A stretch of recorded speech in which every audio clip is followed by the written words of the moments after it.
told Bob that I had to prepare some notes because I'm used to talking for an hour and 20 minutes, and he told me if I went anywhere close to that you guys would be gone and I'd be speaking to an empty room. So I've got some notes here, and I'm going to give you a quick overview of my background.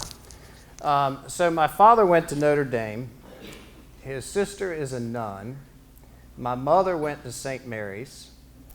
And so they had three goals for me. They wanted me to attend a Catholic university, marry a Catholic girl, and raise my children Catholic. I went 0 for 3. Instead, go ahead and change the slide. With the technology for changing slides today, and I got to apologize, but being a professor, you normally have to have a PowerPoint, so I brought a PowerPoint. So that's a picture of Notre Dame. You can go ahead and change it to the next slide. I'll just try and keep this going. So instead of going to Notre Dame, I went to UNC. And at UNC, I became involved in the Fellowship of Christian Athletes, Campus Crusade for Christ, and a fraternity Bible study. And so I really felt like my time to get to know the Lord was in high school and in college. I didn't have one of those experiences where I, got stoned or strung out on drugs and then all of a sudden discovered the Lord because I was desperate. I was raised in a Christian family, and but it was a different environment than I experienced in college, and so I became very involved in some Christian groups in college. So much so that when I got out of Chapel Hill, I moved to Charlotte, took my first job.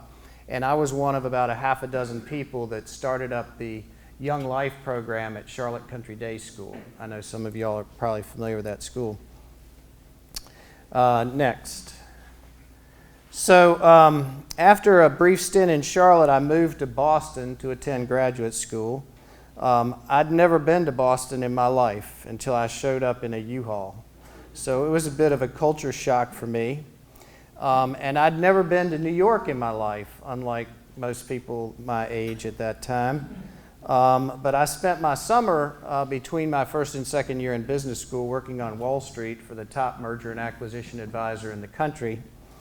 And let me just say that when he offered me a full-time job, probably the Lord was looking out for me. I did not accept it. I didn't feel that the culture on Wall Street was going to be very conducive to my faith. And that's probably a good thing because the guy who offered me that job ended up in prison. So instead, I took a position with the top merger and acquisition advisory firm in the South. It was down in Atlanta. And it was nice to be back in the part of the country where people would go to church and hear about something other than saving whales. I guess now they talk about climate change, but back then it was saving whales. And it was okay to mention Jesus in public, so I enjoyed being back in the South. Okay, next. So after the election in 1988, I had a first child due in a matter of weeks, and when I got this call from Washington. And so I did what any responsible new parent would do. I took a 75% pay cut and moved to Washington to head up corporate finance and corporate governance policy for George H.W. Bush. Back in the late 1980s, it was the peak of the hostile takeover, leveraged buyout era. And most people in the business community and most people in Congress were blaming Wall Street for all of the short-termism and the decline in global competitiveness at the time. And my charge when I went to Treasury was to figure out policies that would help America become more long-term oriented and more competitive on a global basis. Today we hear about the competition from the Chinese. Back then, as you recall, it was competition from the Japanese, who were kicking our butts in the auto industry and a lot of other areas, and they were much better than us at manufacturing at the time. So I did a lot of research, and I came to a conclusion that was different than what a lot of people expected. I concluded that, Wall Street was part of the problem, but a big part of the problem was entrenched CEOs who were not very effective. And that's one reason we had so many takeovers, is because we had so many underperforming companies. And that wasn't a particularly popular position to take, but I felt it was an accurate one. Next. And so when I left Treasury, I wrote a book about my findings. The vice chairman of the Federal Reserve Board at the time was very impressed with my book. He read it before I published it. It was published by Harvard Business School Press, and he'd been a Harvard Business School finance professor. So I asked him for his comments, and he liked it enough to write the foreword to the book. And it was, fortunately, it was named one of the 10 best business books of the year.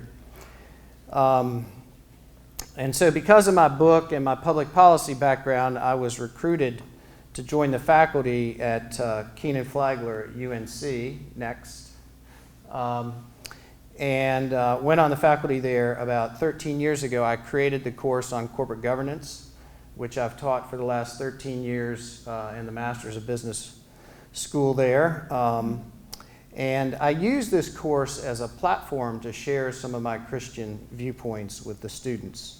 And that's not something that's commonly done in the business school. And by the way, the dean that didn't make it twice was in a Bible study with me. The senior associate dean, who's over all the faculty, was in the same Bible study. And there are very few schools of any type at any institution where the top two people are both Christians. So that's something that gave me a little more freedom to speak openly in the classroom about the things that I thought were important.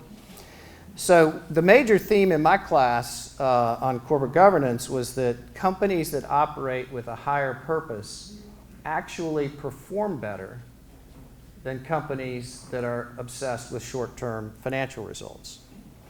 And so I've been teaching my students this for many years, and it became such a popular course among the students that I was asked by the administration to put this class into the core curriculum, which is almost unheard of for a part-time faculty member to be teaching in the core curriculum. So next. One of the things that I looked at, well, I've published in the last year, I've published a monthly column in the News and Observer, but I'm going to tell you how I got my start with publishing in the News and Observer. Is many years ago, the students in the business school are fairly conservative. I'd say a lot less so than you might expect, but they're young people. And the dean had asked me to create a course to be taught jointly between the law school and the business school. They'd never done that. And so I created this course, and it was 25 MBAs, 25 law students. And I thought I would do something that would be really fun. I had them research, it was called Business and Government. I had them research a bunch of data about Chapel Hill and try to put together the pieces of the puzzle through data. And they did this in different groups. And to see what kind of a picture the data painted. And it was really fun to watch the law students come to some of these conclusions. But the basic conclusion was that there were only 2 counties in North Carolina which had lost black population the prior decade. Anybody guess which 2 those were? Orange County and Buncombe County. The 2 most progressive counties in the state.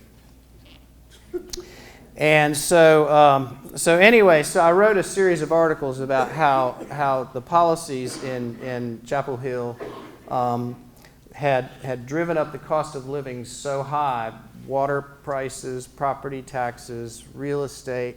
They didn't allow Walmarts in Chapel Hill. Well, where do you think poor people or low-income people shop for groceries?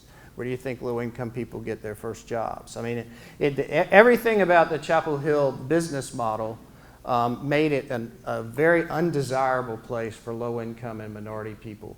And so they left. They just left and moved to other places. And when I pointed this out in the newspaper, and it got a lot of attention, It wasn't particularly well received by some of the more liberal people in Chapel Hill, which is basically everyone in Chapel Hill. But what it did do was it forced them to confront some realities. You can beat on people and say your policies are wrong, or you can beat on them and say your property taxes are too high or your water rates are too high. But when you put it all together in a nice, beautiful mosaic and say, here's the picture and here's why you're losing low income and black people from your jurisdiction, it really makes them look bad. And when they look bad, they start to think hard, even if they don't like what you're saying. And so there's been a lot of discussion over the years about some of the research I did on that. So anyway, so the NNO came to me. I don't know if any of you still read the NNO. I can tell you that the sort of center and center-right population does not read the NNO much anymore. And so they came to me and said, will you write a monthly column to try to appeal to the people who are unsubscribing from our newspaper? And so I did that on a monthly basis for the last year. I just finished that up in March. But some of the topics that I wrote about were, I decided, if they're going to give me a platform, I'm going to push the envelope. That's why the Lord put me here, right? So one of the columns I wrote was that the discord in America was inversely proportional to church attendance. I wrote a column about why more businesses should embrace the values of Chick-fil-A. And by the way, Chick-fil-A generates 50% more revenues per unit than any other fast food store in the world. I wrote a column, this one got all sorts of great letters to the editor. I wrote one about the fact that the states that had the most generous populations in terms of giving as a percentage of income were all the faith-based states. And then I actually wrote one, I swear I did it just to see if they would publish it. It was called a modern version of the Bible. And I put in 20 different lines of scripture, and then I finished, I would put the line of scripture, and then I would say, because Facebook and Google know your mind better than God, or something like that to try to make it funny. But I got the scripture in there, and I don't know that there's ever been 20 lines of scripture in the NNO in all the years that paper has been published. So basically, I don't back away from challenges. That's sort of the theme, is the Lord has given me challenges, and I just sort of, a lot of people would say stupidly, take them on, regardless of the risks involved, because I think that's what I should do. In 2014, let's see, next. I don't know if you guys remember this, but there was a big coal ash spill in North Carolina. And so 60 Minutes came to North Carolina, interviewed the governor. It was a big featured story on 60 Minutes, the one that they, keep showing the blurb of during the football games. And anyway, 2 days after the 60 Minutes episode aired, Governor McCrory named me chairman of the North Carolina Coal Ash Management Commission. So that was, that was one where my wife just looked at me and said, do you know what you're doing? So anyway, so I tried to use that as a platform as well. So from a staffing standpoint, I chose a former student of mine who is like the rising star at Diener to be my chief of staff. And the governor's office was really impressed with that she would leave Diener and her career there to come over and work with me on what was going to be a temporary position. But they liked that. But then my next selection was my general counsel, and the person I chose to be my general counsel was a woman who had worked for the Department of Justice in the state under the current governor. And she was in the environmental section, and she was an environmental lawyer, and she was very active in the Sierra Club. And so that kind of got a lot of people's head shaking in Raleigh as to why I would pick somebody with that background. And it was very simple, is I wanted every stakeholder involved in this issue to feel like we would listen to them. And I felt like you could make a lot more progress when you listen to people. And so it was extremely well received by the environmental community that I had Lisa on my staff. And I put together a first-class, first-rate staff. And we'd get together and we would talk. We had staff meetings every Monday. And we would talk about, what are we hearing from it changed its name from DENR to DEQ during this time period. What are we hearing from the environmentalists? What are we hearing from Duke Energy? What are we hearing from the legislature? And we kind of go through all this stuff and talk about our projects. And then at the end of each staff meeting, I would ask the same question. So based on all this, what are we going to do? And there was only one right answer. We're going to do the right thing. And we left every meeting with that attitude. We're going to do the right thing. We don't care what anybody says. We're here for a reason, and we're going to do the right thing. So I, continuing this theme of taking on stupid jobs that are very difficult, I was asked to take on probably the most difficult teaching assignment in Chapel Hill. A little over a year ago, I was asked to teach a course on business, politics, and public policy to undergraduate students. Can you imagine anything that would be more interesting than talking about politics with a room full of college kids? Anyway, I had never agreed to teach undergraduates before because I didn't think they could understand corporate governance, what goes on at the board level of a company, because they'd never worked for a company. But this is a topic that was like the number one topic, and nobody else really wanted to take it on. And the administration asked me to do it because I was the only person on the faculty at the entire University of North Carolina, Chapel Hill, who had been recruited by both Obama and Trump.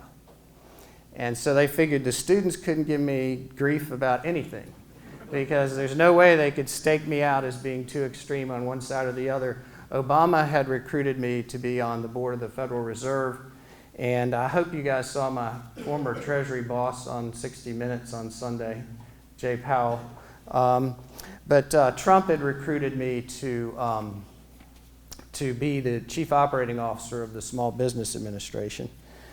So I created that class, and I decided when I created it, I was going to actually teach the topics that CEOs of companies cared the most about, even though nobody was talking about those topics.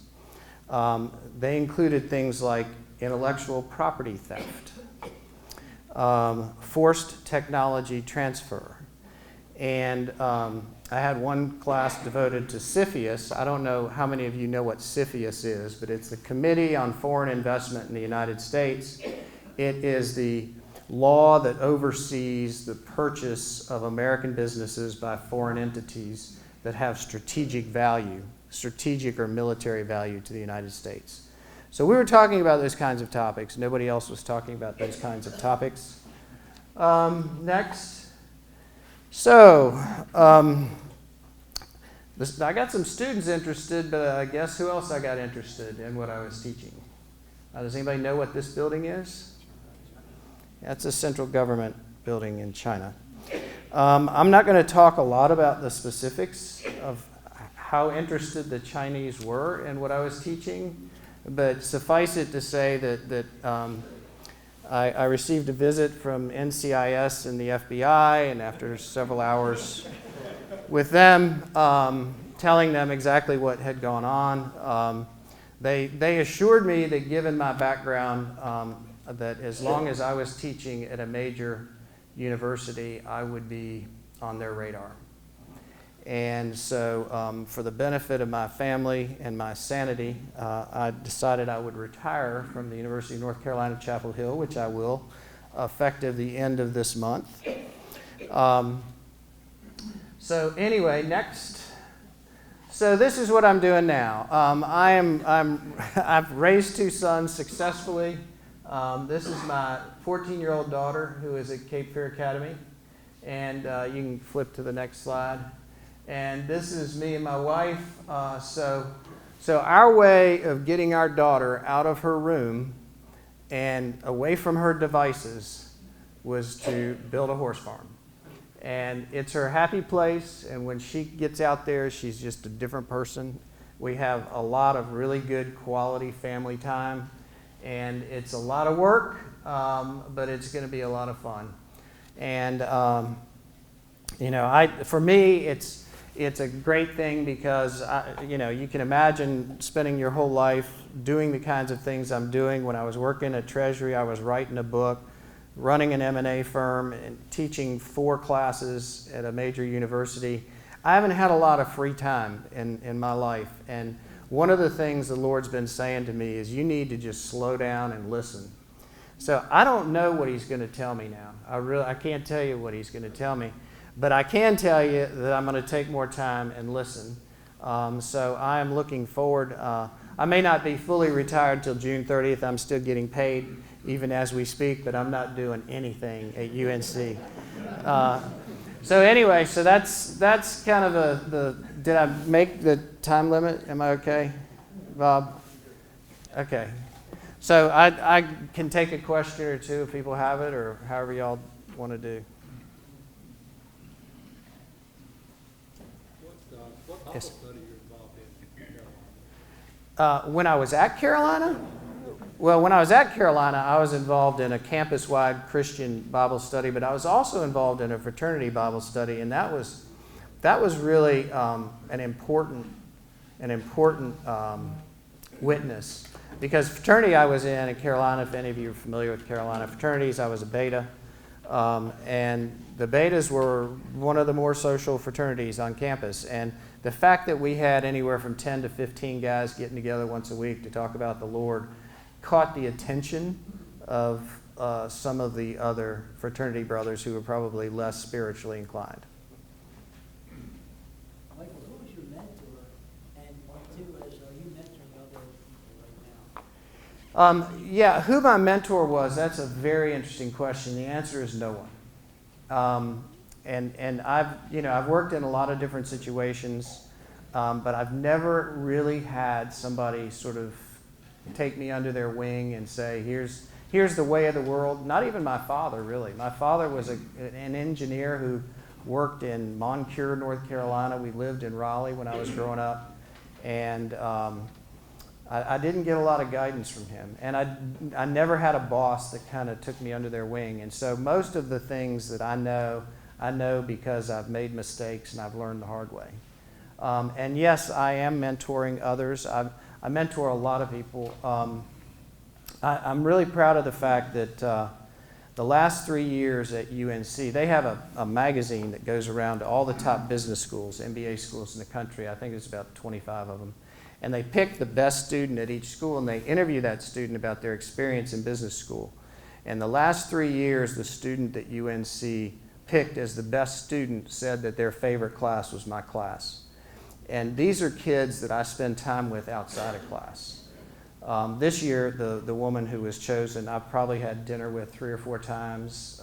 Took her to a basketball game. She's got parents who are divorced. She was engaged at the time, and just wanted help on a lot of issues. And then in my job, one of the reasons that I live in Wilmington, but I have the top M&A firm in the Triangle, is because I want my guys to learn how to do things without me. And so I'm making myself as inaccessible as possible, but I'm always there to mentor and coach them, 1 day a week or whatever, and then I, help them obviously on the phone and otherwise. But I think that's a good question. That's a very good question. Michael, thank you for being with us today. What do you see over the next decade plus with this debate between socialism, capitalism, more divergence, more combativeness, or some potential convergence on the horizon? Are you talking about politically or philosophically or? Yeah, it's mainly on the